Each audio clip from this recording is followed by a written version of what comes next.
Today, I want to talk about purpose. I'm here to tell you that finding your purpose isn't enough.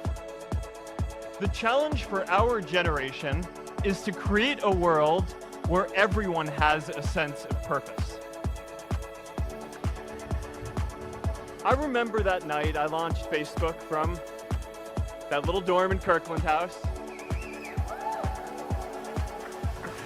I went to Noakes with my friend KX, and I remember telling him clearly that I was excited to help connect the Harvard community, but one day someone would connect the whole world.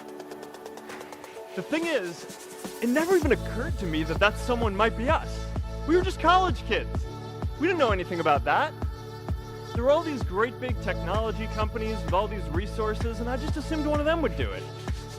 But this idea was so clear to us that all people want to connect.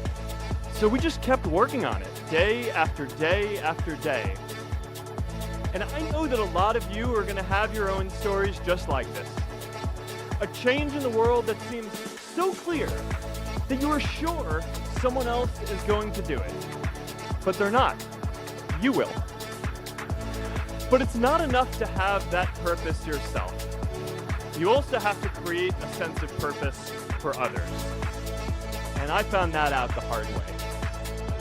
You see, my hope was never to build a company. I wanted to have an impact. And as all these people started joining us, I just assumed that that's what they wanted to do too. So I never took the time to explain what it was that I hoped we'd build. A couple of years in, some big companies wanted to buy us. I didn't want to sell. I wanted to see if we could connect more people. And we were building the first version of Newsfeed at the time, and I thought, if we could just launch this, it could change how we all learn about the world. Nearly everyone else wanted to sell. Without a sense of higher purpose, this was their startup dream come true, and it tore our company apart. After one particularly tense argument, one of my close advisors told me if I didn't agree to sell the company right now, I would regret that decision for the rest of my life. Relationships were so frayed that within a year or so, every single person on our management team was gone. That was my hardest time leading Facebook. I believed in what we were doing, but I felt alone. And worse, it was my fault. I wondered if I was just wrong, an imposter, a 22-year-old kid who had no idea how things actually worked. Now, years later, I understand that that is how things work when there's no sense of higher purpose. So it's up to all of us to create it so we can all keep moving forward together. Well, let me tell you a secret. No one does when they begin. Ideas don't come out fully formed. They only become clear as you work on them. You just have to get started. If I had to know everything about connecting people before I got started, I never would have built Facebook. It's really good to be idealistic, but be prepared to be misunderstood. Anyone working on a big vision is going to get called crazy, even if you end up right.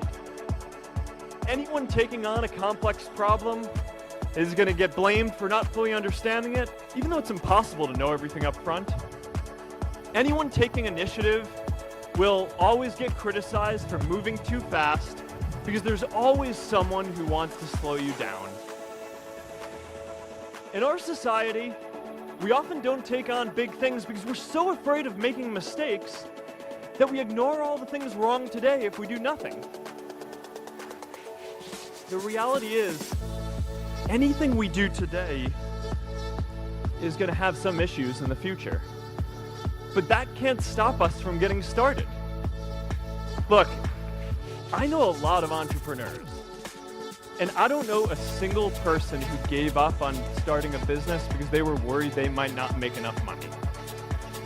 Facebook wasn't the first thing I built. I also built chat systems and games, study tools and music players, and I'm not alone. J.K. Rowling got rejected 12 times before she finally wrote and published Harry Potter. Even Beyonce had to make hundreds of songs to get Halo. The greatest successes come from having the freedom to fail. One of my favorite stories is when JFK went to go visit the NASA Space Center, and he saw a janitor holding a broom, and he asked him what he was doing, and the janitor replied, "Mr. President, I'm helping put a man on the moon." Purpose is that feeling that you are a part of something bigger than yourself, that you are needed, and that you have something better ahead to work for. Purpose is what creates true happiness.